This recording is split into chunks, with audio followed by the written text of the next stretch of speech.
Buenas tardes, hermanos. Espero que siempre estén disfrutando de este hermoso sol. Pues aquí en Machita hace un hermoso sol, la tarde está cayendo. Los saludamos a los que nos van a escuchar en directo como a los que nos van a escuchar a través de la semana. ¿Cómo debemos adorar a Dios? Empieza una semana difícil. ¿Cómo debemos adorar a Dios? En el Salmo 96, del 7 al 9, nos dice: familias de naciones, alaben al Señor.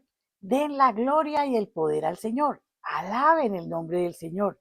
Lleven ofrendas al templo. Alaben al Señor en su hermoso templo. Que toda la tierra tiemble delante de él.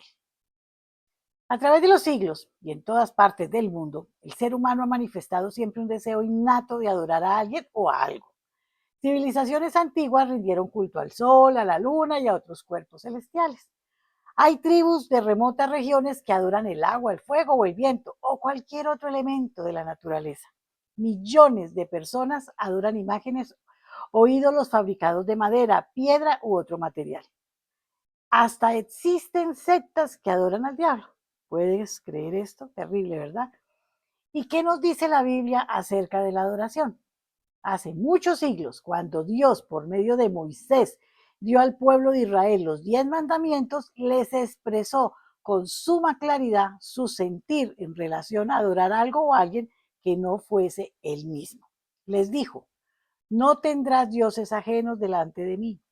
No harás para ti escultura, ni imagen alguna de cosa que esté arriba en los cielos, ni abajo en la tierra, ni en las aguas de debajo de la tierra. No te inclinarás a ellas, ni les servirás, porque yo soy Jehová tu Dios, fuerte y celoso. Ciertamente, la palabra de Dios establece de una manera muy clara que el único a quien debemos adorar es al Dios Todopoderoso. El pasaje de hoy es una viva exhortación a exaltar a Dios y a darle la honra, la gloria y el poder que solamente Él se merece.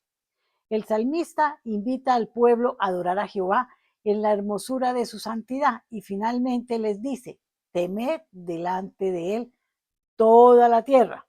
En los tiempos del Antiguo Testamento era muy común observar esta actitud de santo temor al adorar a Dios.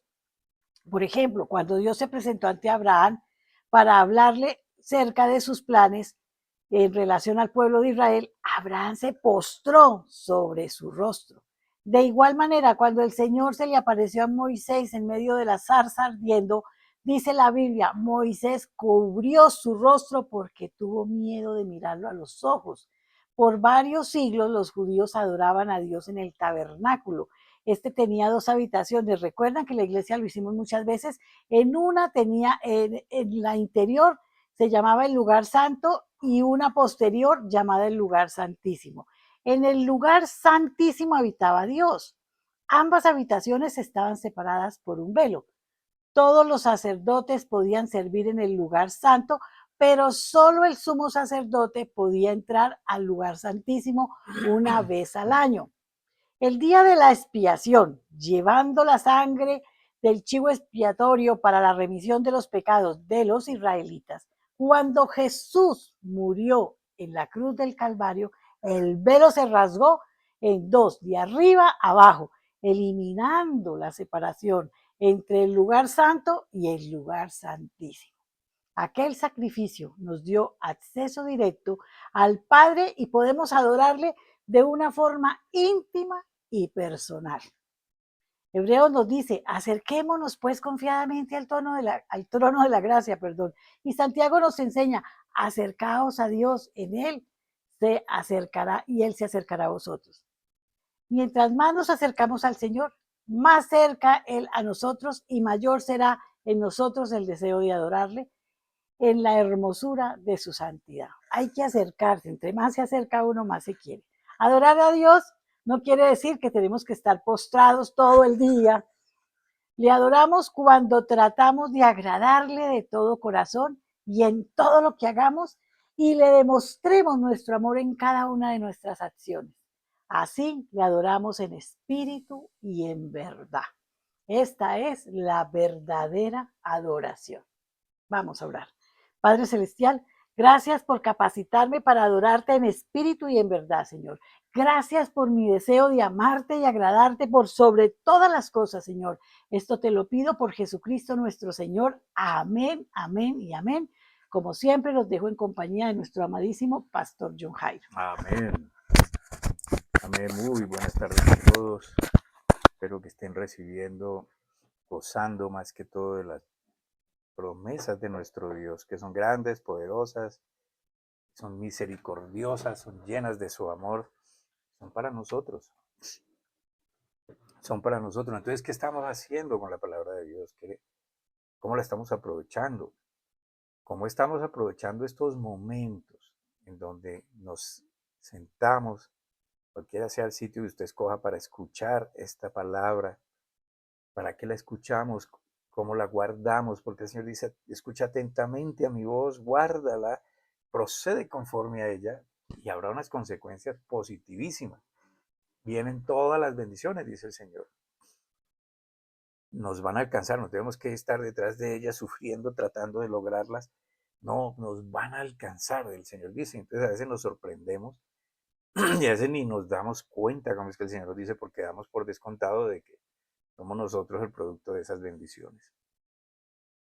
Y ese conocer, ese entender la palabra de Dios es lo que nos lleva por el camino de la verdad que produce la vida. Por eso el título de la enseñanza de hoy es el camino, la verdad y la vida.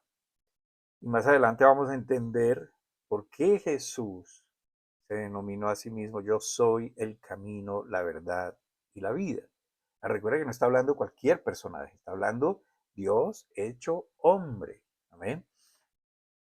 De eso es lo que hemos tratado de hablar o de explicar estos anteriores sábados y concentrándonos en destacar la justicia de Dios que se enseñó a través de la persona de Jesucristo. ¿En qué consiste la justicia de Dios? Es lo que Él hizo por nosotros en sí mismo, por Él mismo, para Él mismo, con beneficiarios. Y esos beneficiarios somos nosotros, la humanidad entera, conforme a le creamos a Dios o no. Entonces, por eso me parece tan importante que usted tome nota, que usted medite en lo que está escuchando, que usted revise en la Biblia, que usted mismo vaya a su Biblia e indague y consulte y repase los versículos que aquí exponemos para que se dé cuenta y Dios mismo le dé sabiduría. Amén. La justicia de Dios se manifestó, se enseñó a través de la persona de Jesucristo. Jesucristo, Jesucristo, el que murió y el que resucitó. ¿Quién es Jesús? ¿Quién es el Cristo? Amén. De eso hemos hablado bastante y me gusta estarlo repisando porque es importante entender que no era cualquier persona, era Dios mismo hecho hombre. El único que podía cumplir la ley a cabalidad, el único que no se le encontró pecado, el único que no cometió falta alguna, que estuvo en perfecta santidad, sujeto a la voluntad de Dios, y por eso pudo él, como Cordero perfecto, pagar por los pecados de todos. Entonces, lo que yo he tratado de hacer es hacer una comparación entre lo que es la ley y lo que es de la resurrección de Jesucristo en adelante, que se denomina la gracia, porque usted lo va a encontrar en su Biblia, va a encontrar esa palabra, la gracia. Y la gracia es eso, cómo Dios asume esa responsabilidad en Él mismo, por Él mismo, dando su propia vida por todos nosotros para que ese acto de misericordia, de amor, de justicia a la vez, porque se cumplen los requisitos para poder llevar a cabo el sacrificio. Entonces se cumplen todos estos requisitos y Él es el que obtiene para nosotros en sí mismo la justicia de Dios que nos permite, como decía Cielo en su reflexión, acercarnos a Dios confiadamente, sin temor, con la conciencia de que Él está allí, de que Él nos escucha, de que ya hemos sido perdonados, de que no tenemos ningún impedimento porque el velo fue rasgado. Entonces lo que he hecho es tratar de hacer un paralelo entre vivir conforme a la dependencia de la ley a la dependencia de normas, leyes, reglamentos. Bueno, específicamente estoy hablando de la ley, que son los 10 mandamientos, más los 603 mandamientos añadidos después de, para poder discriminar perfectamente el alcance de todos los 10 mandamientos. Entonces, ¿y qué es vivir cobijado bajo la gracia, bajo la justicia de Dios? Es el nuevo pacto de Dios con la humanidad. Por eso es importante entenderlo, conocerlo, porque la gente no lo conoce. Y porque hoy en día poco se enseña de verdad eh, lo que es todo esto que está en la Biblia. Ese nuevo pacto es un pacto que Jesucristo mismo vino a enseñar, vino a cumplir, a hacer lo posible y a ejecutarlo. Y por eso existieron los 12 apóstoles, fueron los primeros discípulos de Jesús. De discípulos pasan a apóstoles, apóstoles quiere decir enviado, mensajero, y luego pasan a ser los amigos de Jesús, que conocen toda la revelación que les es permitida, y ellos tienen la misión de ir y prepagar este evangelio. La escribieron ellos para que nosotros hoy tengamos el privilegio de poderla entender, de todo lo que es Dios, lo que significa Dios, lo que es la voluntad de Dios, lo que Él hizo por la humanidad, su propósito inicial, su propósito final. Vino a develar, a desvelar ¿cómo se llama? La mentira, a revelar la verdad. Y todo eso está condensado en la escritura. Es demasiada información que pues nosotros la encontramos ahora resumida en un libro como este. Pero es inescrutable, es demasiado, no alcanzamos en esta vida ni siquiera a entender lo que está escrito. Pero imagínense que esto fue lo que Dios permitió que se escribiera, porque no todo podemos entenderlo de Él, pero llegará el día en que lo vamos a entender cuando estemos en su propia presencia, en su misma presencia, santa, agradable, perfecta, donde allí ya no habrá angustia, no habrá temor, no habrá tristeza, no habrá corrupción, no habrá deterioro de ninguna manera. Entonces estos 12 apóstoles fueron comisionados por el mismo Jesús, el Cristo, Jesucristo, para que llevaran el mensaje a todas las naciones, y ellos lo hicieron. Hasta el día de hoy, pues vemos sus efectos. Se cumplió la misión. Desde ahí en adelante, la Biblia se hizo accesible a todos sin excepción, siendo proclamada siglo tras siglo, sin parar, a pesar de los intentos del enemigo de las almas de impedirlo usando mil y más maneras. La Biblia ha sido el libro más publicado, más traducido, más regalado, más vendido, más tergiversado, más mal usado, y sigue existiendo a pesar de todos los intentos de desaparecerla, de desprestigiarla, de quitarla de en medio. Claro que llegará el día en que ya no habrá más exposición de la Biblia. Ojalá usted no esté en ese tiempo.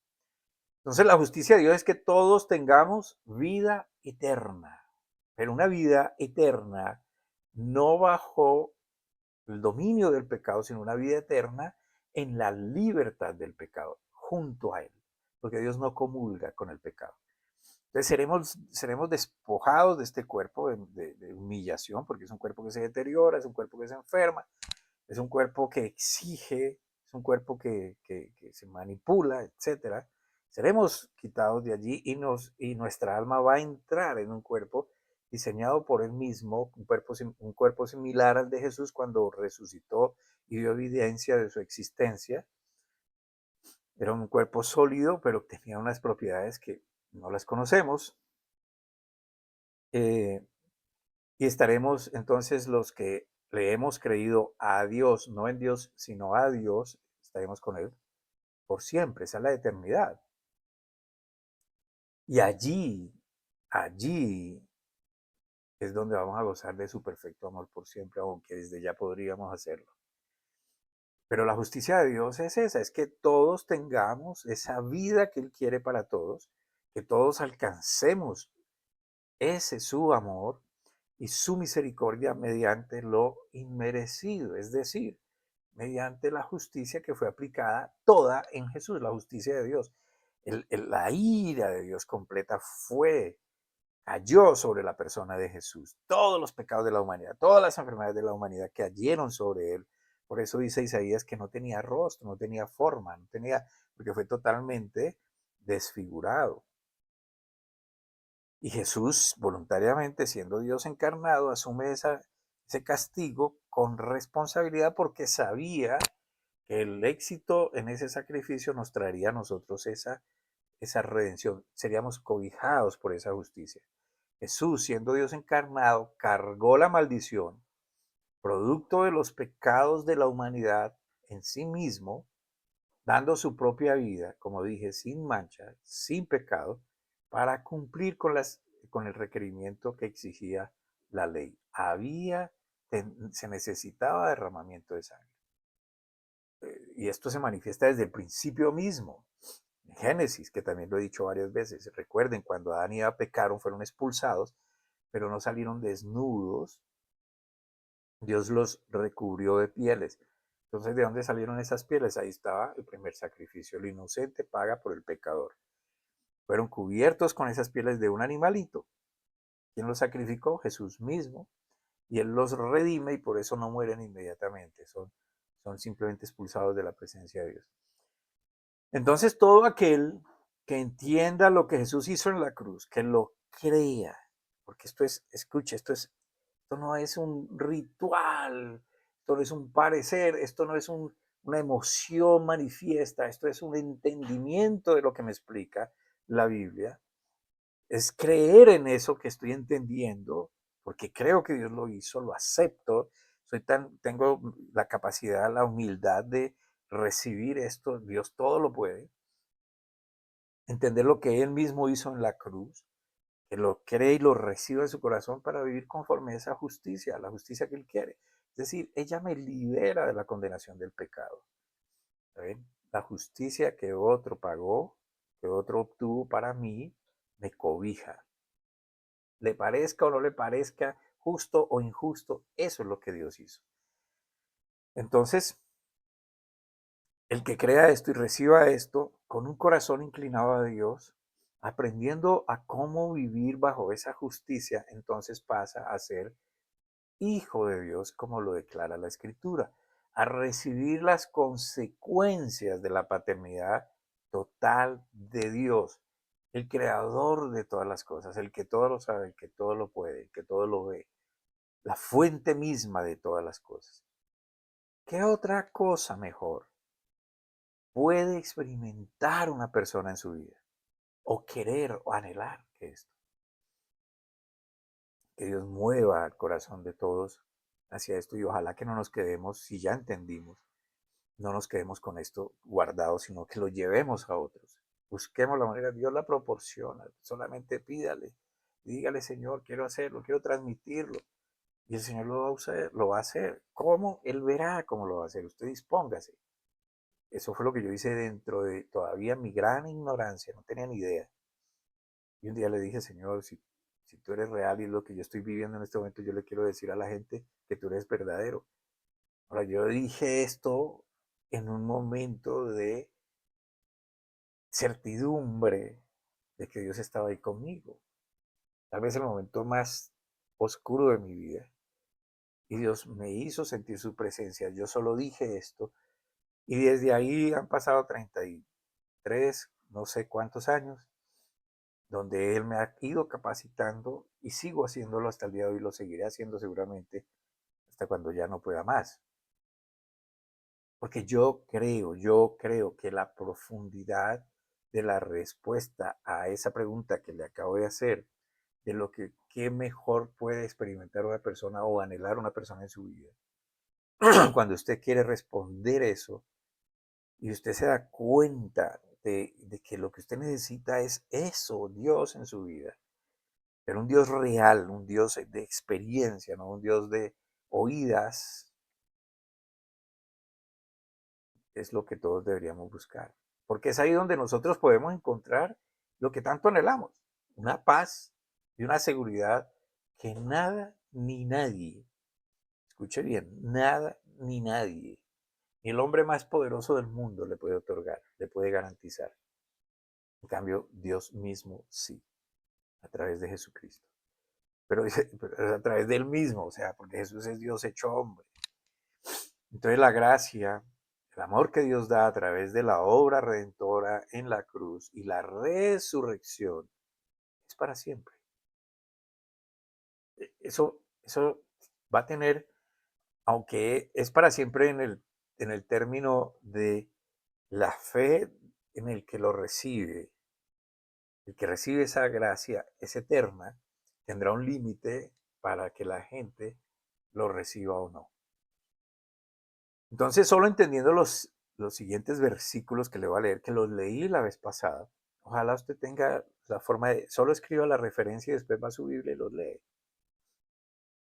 Y que Dios le dé sabiduría, pídasela y la va a dar. Escríbalos.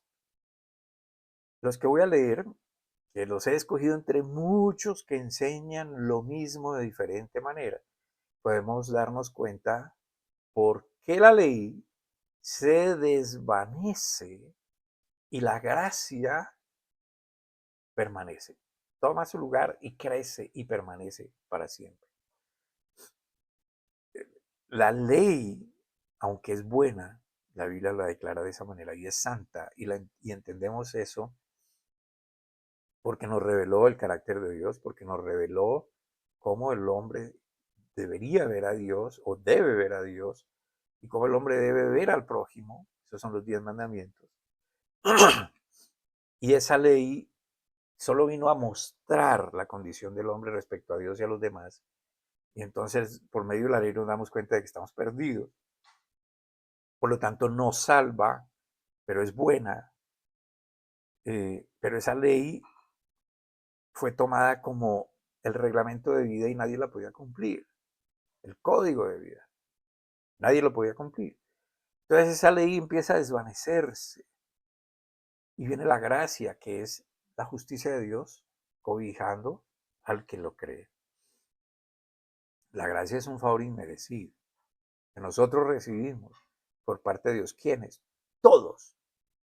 Pero si usted no toma eso, pues lo está desaprovechando. Es como si vinieran a darme las llaves de una casa con un carro y con sanidad total y con paz total y ahí está la casa. Pues yo qué tengo que hacer, recibir las llaves y convencerme de que es mío porque me lo regalaron aunque no me costó nada. ¿Sí? Que me cuesta trabajo, pero ¿cómo me van a regalar todo esto a mí? Voy a vivir esta condición, no he hecho nada para eso. Pues así es la justicia de Dios en Jesucristo. ¿Amén? Es algo que yo no merezco, pero que Dios quiso hacerlo y lo quiere hacer para mí, para usted, para todos. Recibimos de parte de Dios este beneficio a través de creer, solo creer en lo que hizo Él por nosotros, en la persona de Jesús, encarnándose Él mismo en esa persona. Leamos los siguientes versículos. Tome nota, la referencia. Primera de Pedro 3:18. Primera carta a Pedro, de Pedro 3:18. Porque también Cristo el resucitado, no está hablando del que murió, está hablando del que venció resucitado, porque también Cristo padeció una sola vez por los pecados, una sola vez por los pecados, el justo por los injustos, para llevarnos a Dios, siendo a la verdad muerto en la carne, pero vivificado en el Espíritu. Por eso habla del Cristo. Murió en la carne y vivifica el Espíritu. Resucita el Cristo, el Espíritu. Efesios 2:15. Aboliendo en su carne, aquí está hablando de Jesús, la carne, el cuerpo, el hombre encarnado, aboliendo en su carne la ley de los mandamientos dados en reglamentos para crear en sí mismo de los dos un solo y nuevo hombre, haciendo la paz. ¿Cómo así de cuáles dos hombres? Del viejo y del nuevo. Uno solo. Este ya muere, nace uno vivo. Nace uno. en la fe de Cristo. Colosenses 1:22. Ahora os ha reconciliado en su cuerpo de carne por medio de la muerte, para presentarnos santos y sin mancha e irreprensibles delante de Él. Escuche bien, lea detenidamente. Usted no hace nada. Él, por medio del mismo, nos reconcilia con Él mismo para, por medio de Él mismo, presentarnos santos y sin mancha e irreprensibles delante de Él. O sea, no es usted el que se presenta, Él nos presenta delante de Él mismo, por su justicia y su santidad. Gálatas capítulo 3, versículo 13. Cristo nos redimió de la maldición de la ley. Paréntesis, ¿cuál maldición de cuál ley? Aunque usted no conozca la ley, si usted viola la ley, sufre sus consecuencias. Lo mismo pasa con la ley del hombre. Usted tiene un código, se llama una constitución. Ahora hay un código de policía, creo que se llama así, no sé. Usted viole las normas que están allí escritas, aunque no las conozca, usted sufre las consecuencias. Ahora, la ley, la ley nos enseñó nuestra posición de condenación. Estábamos bajo pecado, no había nada que pudiéramos hacer, no había nada que nos cubriera, que nos salvara. Cristo viene a salvarnos de eso. Su justicia se presenta. Entonces, Cristo, fíjense que no habla de Jesús, habla de Cristo, el que resucitó vencedor, nos redimió de la maldición de la ley, haciéndose maldición a favor de nosotros, porque escrito está: maldito el que es colgado en un madero. ¿Quién murió de esa manera? Jesús. Entonces Él, en su cuerpo, en su justicia, en su forma, paga por nosotros y nos redime. Eso quiere decir redención, pagar nuestra deuda. Primera carta de Pedro 22, 20, perdón, primera carta de Pedro 2, 24. Él mismo, otra vez, lea el contexto. ¿De quién está hablando? De Jesús. Él mismo llevó nuestros pecados en su cuerpo sobre el madero, por la herida del cual fuisteis sanados. Escuche bien que aquí ya está incluyendo nuestra sanidad, no solo del alma, sino del cuerpo. Para que habiendo muerto a los pecados, vivamos para la justicia. Entonces aquí lo que yo les decía, vivamos para la justicia, es como Dios me está enseñando, porque yo creo en lo que Él hizo por mí, porque ¿quién más va a dar su vida? Lo que Él quiere hacer es como decir, este hombre es bueno, voy a seguir lo que Él dice, voy a vivir como Él me enseña. Entonces sería bueno que todo el que esté escuchando este mensaje tomara nota de las escrituras que acabo de leer, medite en ellas y, pidiendo siempre sabiduría a Dios, concluya por sí mismo qué es lo que el Señor le está enseñando. No permita que solo lo que yo digo le esté hablando. Ahora vamos a otra escritura. La segunda carta a los Corintios, capítulo 3, versículos 9 al 14. Segunda carta a los Corintios 3, 9 al 14. Porque si el ministerio de condenación era con gloria, ¿cuál ministerio de condenación? Recuerde que venimos ya 2 sábados hablando. Ministerio de la ley. ¿Y por qué de condenación? Pues porque vino a enseñarnos nuestro estado pecaminoso. Es decir, todo el que peca muere. Estábamos muertos en nuestros delitos. Aunque la ley es buena, vino a enseñarnos nuestro estado. Porque si el ministerio de condenación era con gloria, ¿cuánto más abunda en gloria el misterio de justificación? Lo que hizo Cristo en la cruz por todos. Él nos justifica, ese es el ministerio de justificación. Pues lo que había sido glorioso no es glorioso en comparación con esta excelente gloria. Porque si lo que se aboliría, fue mediante gloria, cuánto más glorioso es lo que permanece. ¿Qué es lo que permanece? El, el pagar por los pecados una sola vez. Así que, teniendo tal esperanza, somos muy atrevidos. No como Moisés, quien ponía un velo sobre su cara para que los hijos de Israel no pusieran sus ojos en el fin de lo que sería abolido. ¿Qué sería abolido? La ley. Y aquí no vamos a hacer como Moisés, tapémonos para que ellos nos vean cómo se desvanece. Aquí estamos a rostro descubierto hablando de lo que permanece, la justicia de Dios, el sacrificio en la cruz, la resurrección, la victoria sobre el pecado, Satanás y la muerte. Todo esto para obtener esa justicia que Dios quiere darnos a todos, sin lugar a duda. Entonces ya no hablamos de algo que se va a desvanecer, sino algo que permanece. Amén.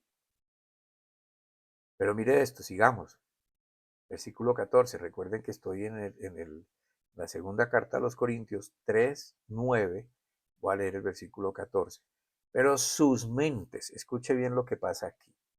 Sus mentes se entorpecieron, pues hasta el día de hoy, cuando leen el antiguo pacto, ¿qué es el antiguo pacto? La ley. Cuando se concentran en esto, cuando quieren cumplir leyes, cuando quieren irse por estos mandamientos, permanece el mismo velo no descorrido, el cual es abolido solo en Cristo, el cual es quitado en la gracia. En Cristo, el que venció. Es bueno leer y volver a leer para tener una mejor comprensión sobre la gran diferencia entre aferrarse a estructuras legales, doctrinas de hombres que condicionan al hombre a hacer cosas para ganarse la gloria y el amor de Dios y vivir bajo la gracia. Porque la gracia otorga libertad para vivir sin temor, sin inseguridad, con total convencimiento de un futuro cierto, aun cuando seamos desprendidos de nuestros cuerpos y las consecuencias de tener una mente enfocada en esa verdad de Dios, por encima de todos los inconvenientes que se puedan vivir, presentar en este mundo. Mucho temor hay en nuestro país ahora mismo preelecciones. La gente no quiere la continuidad de lo que hemos estado siendo gobernados.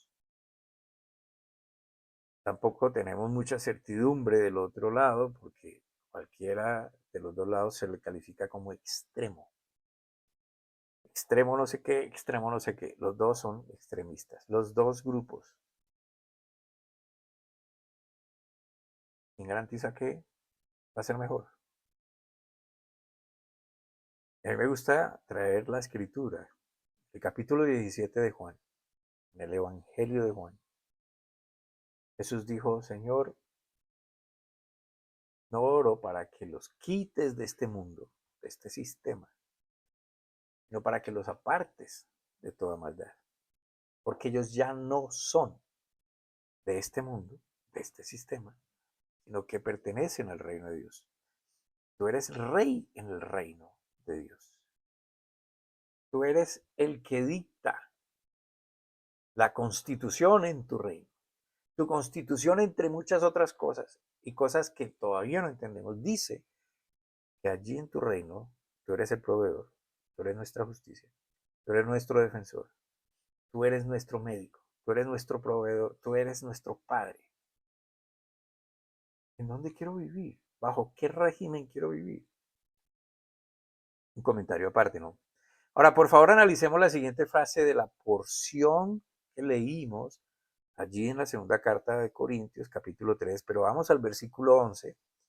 Y mira cómo resalta aquí esta frase. Dice, mucho más glorioso es lo que permanece. ¿Qué es lo que permanece? Pues si ya estamos entendiendo el mensaje, lo que permanece es la gracia. Creo que aprender a aferrarse a lo que permanece es lo que puede otorgarnos verdadera santidad, sanidad y un carácter que va siendo transformado a la estatura de Cristo. Si entendemos que ahora pertenecemos al deseo de Dios, estamos bajo su constitución, es decir, somos hechos sus hijos, Él nos hace sus hijos, no nosotros nos hacemos. Somos hechos sus hijos mediante la fe en el sacrificio de la cruz y la resurrección. Eso es lo que permanece en nosotros. Déjeme explicarlo usando otra escritura. En Isaías 53, capítulos 4 al 5.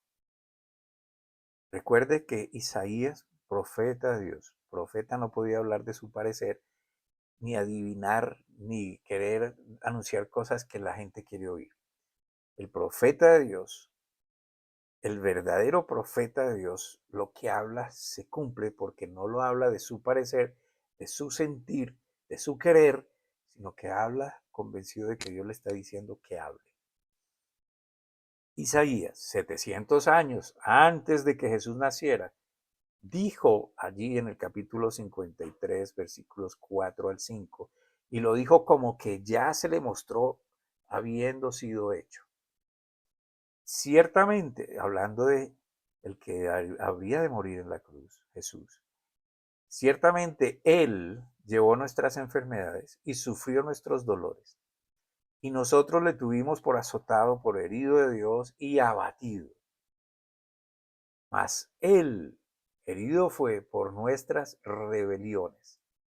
Escuche bien. Él herido fue por nuestras rebeliones, molido por nuestros pecados. El castigo de nuestra paz fue sobre Él, y por su herida fuimos nosotros curados. Curados, no sanados, curados. Todo esto fue lo que se profetizó primero y luego se cumplió en Jesucristo. Nada se hizo para el beneficio de nada más que de nosotros, la humanidad. Juan 19:30 dice, cuando Jesús recibió el vinagre dijo, consumado es, y habiendo inclinado la cabeza, entregó el Espíritu. Bien interesante. ¿Qué fue lo que fue consumado? En otras traducciones existe completado es o terminado es. Esa expresión en el idioma original, consumado es, eran palabras de triunfo, no de derrota. Consumado es el perfecto sacrificio. La expresión consumado es significa llevado a su fin completo y perfecto. El propósito divino de su venida al mundo fue perfecta y completamente llevado a cabo. Es decir, esto que está profetizando Isaías se realizó, se llevó a cabo, se hizo, es lo que permanece, porque lo hizo Dios. Mire, es que esto me parece maravilloso. Deberíamos estar levantando los brazos para decir gracias Dios. Este es el consuelo para todo el mundo que necesitan saber, necesitan entender, porque la muerte de Cristo pagó el precio de nuestra redención. Al morir en la cruz, Cristo destruyó al que tenía el imperio de la muerte, esto es, el diablo, con una razón, para librar a todos los que por el temor de la muerte estaban durante toda la vida sujetos a servidumbre. ¿Dónde puedo conseguir esto? Hebreos capítulo 2. Hebreos 2, 14 al 15. Entonces, permanecer en esta verdad que nos ha sido revelada y que ahora expongo, tener esto presente en la mente todo el tiempo, porque fíjese que nos lo están hablando, lo escuchamos, lo entendemos, lo recibimos. Evita caer en la tentación de confesar que estamos enfermos, agobiados, asustados, en total incertidumbre, en escasez, sin rumbo en este mundo. Porque usted no se basa ya en lo que está viendo, sino en lo que ya hizo Él, en lo que permanece. Pero tiene que acogerse a ello, a pesar de lo que vea, a pesar de lo que sienta. Porque eso es la fe. Recuerde la definición de fe. La fe es la certeza de lo que se espera. No lo tengo. Se espera la convicción de que lo voy a tener. ¿Ve? Entonces, si usted lo tuviera, pues no necesita fe, ya lo tiene. Pero como ya Cristo lo hizo y permanece, ¿qué hizo? Que ya murió por mis pecados, que Él ya fue molido por mis rebeliones, que Él ya fue castigado porque yo tuviera paz, que Él ya fue herido de manera extrema por mi sanidad. Si yo mantengo esto, si yo vivo, escuche bien, no es reproducirlo por reproducirlo, es vivir en ese convencimiento de lo que acabo de entender, entonces veré la respuesta en mí mismo. ¿Ven? Entonces, permanecer en esta verdad que nos ha sido revelada y que ahora nos está siendo más claro, tenerlo presente todo el tiempo, evita que nosotros estemos hablando lo que no es. ¿Qué es lo que no es? A ver, va a haber una realidad o puede haber una realidad. Tengo fiebre o no tengo plata o es que estoy triste porque esto y lo otro.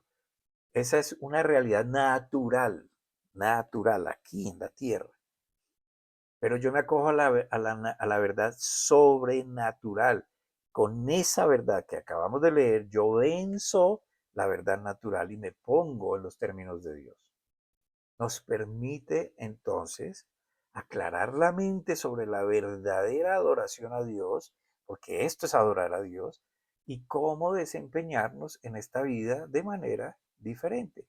Ya no me conduzco por lo que veo, por lo que siento, me conduzco por la fe en Cristo. Mantengo la mirada en Cristo. Eso es. Eso es lo que se llama, en otras palabras, arrepentimiento. Arrepentimiento no es sentir un cargo de conciencia y menos tratar de castigarnos para satisfacer la necesidad de la conciencia que nos acusa. Eso es volverse a Dios en realidad. Eso es, como dicen a veces las personas sarcásticamente, convertirse. Claro, me estoy convirtiendo, saliendo de la naturaleza humana, pecadora, caída, a la naturaleza de Cristo vencedor que quiere lo mejor para mí. De los caminos naturales del hombre a los caminos de Dios. No es asumir una religión donde el compromiso es de culto en culto y el resto del tiempo no pasa nada. No es asumir una actitud de humildad cuando en mi interior sigue siendo vacío y pobre. No es pretender, sino ser hijo de Dios. Es una relación. Eso es una naturaleza que empieza a surgir por consecuencia de una relación que se basa en el entendimiento y vivir conforme a ese entendimiento que nos da el Señor sobre su verdad. Por eso Pablo continúa diciendo allí en el capítulo 3, estamos en 2 Corintios, segunda carta a los Corintios, capítulo 3, versículo 12. Así que, como tenemos tal esperanza, actuemos con plena confianza. La confianza se produce al entender que todo lo anterior, lo que hemos estado leyendo, la ley, los rituales en el templo de los judíos, todo conduce a Cristo. Si las personas entienden todo este mensaje, podrán darse cuenta que el Señor es el Espíritu y el Espíritu es el Señor y estaba desde el principio. Ese era el Espíritu en la palabra que se hablaba. Es la gran conclusión del pasaje de Pablo en los versículos 16 y 17. Segunda carta a los Corintios 3, 16 al 17. Pero cada vez que alguien se vuelve al Señor, cada vez que alguien se vuelve al Señor, se arrepiente, se convierte, el velo es quitado. Hay entendimiento. Ahora bien, el Señor es el Espíritu. Y donde está el Espíritu del Señor, allí hay libertad. ¿Dónde está el Espíritu del Señor al creyente? Aquí, adentro. Ahora, lo que simplemente es revelación, que quiero usar para poner a pensar a todos, las tres puertas, y esto simplemente se lo voy a anunciar, para que usted entienda cómo todo esto encaja. Allí en el tabernáculo habían tres puertas. Cuando lo lean en el libro de Éxodo van a entender esto, lo van a encontrar. Y esas puertas, cada una de ellas significaba algo de lo que dijo Jesús. Una puerta es la verdad, otra puerta es el camino, otra puerta es la vida. Y Jesús dijo, yo soy el camino, la verdad y la vida. El hecho de que en Génesis había un hombre y una mujer no significa solo hombre y mujer, sino que representa la raza humana que vendría, que nacería de ahí para allá, en ese debido orden de hombre y mujer, varón y hembra, que Dios los creó. Lo que les pase a estos dos que representan a esa humanidad, pues le pasaría a toda la humanidad. Por eso pecaron ellos y todo el pecado entró a la humanidad.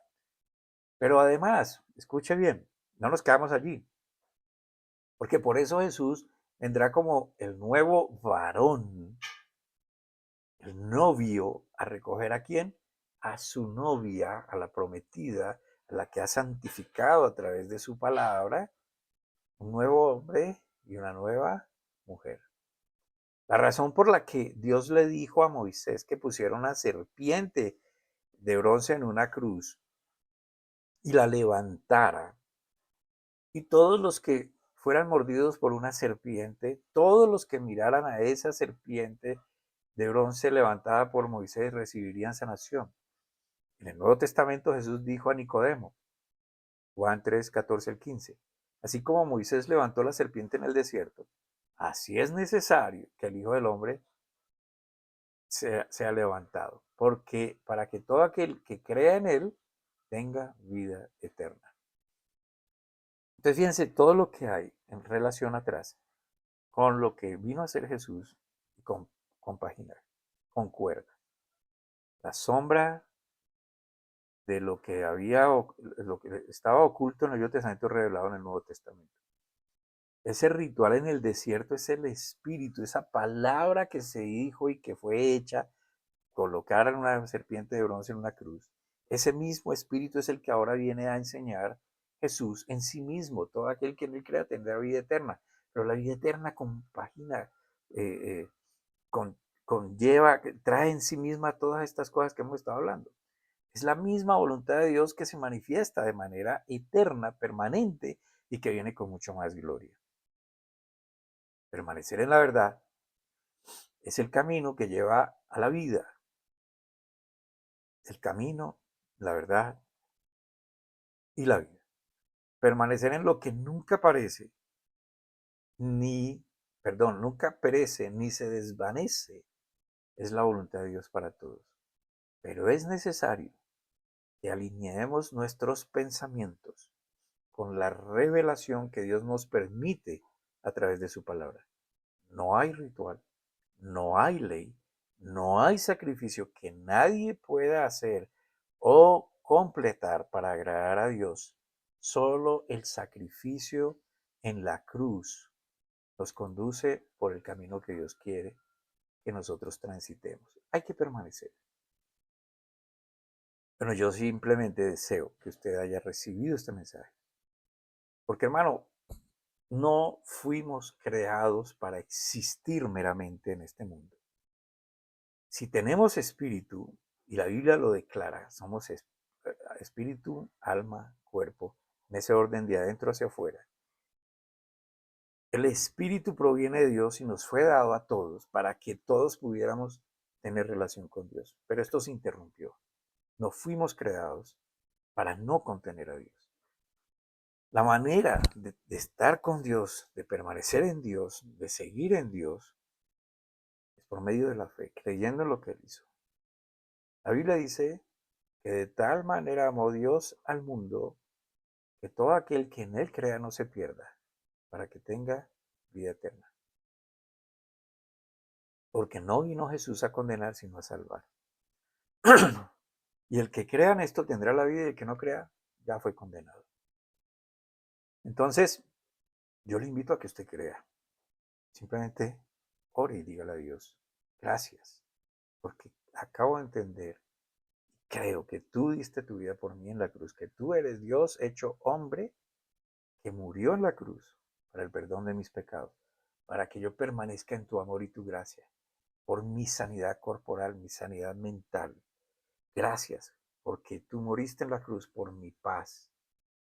Gracias porque tú te conviertes en mi Padre y yo en tu Hijo. En el nombre de Cristo Jesús. Como siempre les dejo esta información. Si usted quiere escribirme para preguntarme cualquier cosa, escríbame allí. Y como siempre, agradecemos mucho su colaboración para nosotros poder bendecir a otros y obviamente para que usted sea bendecido. Hermano, continuamos en este tema porque me parece maravilloso, la Biblia es maravillosa, la palabra es vida, espero que siga conectado, espero que usted no se quede con esto, que lo transmita a otros. Si le parece difícil transmitirlo usted mismo, pues invítelos a ver el video, compartan una charla sobre este video. En fin, no sé, que Dios le dé la estrategia, no se quede ahí. El mundo necesita saber. Que Dios lo guarde, lo lleve por su camino, que provea todo lo que usted necesita. En el nombre de Cristo Jesús. Amén.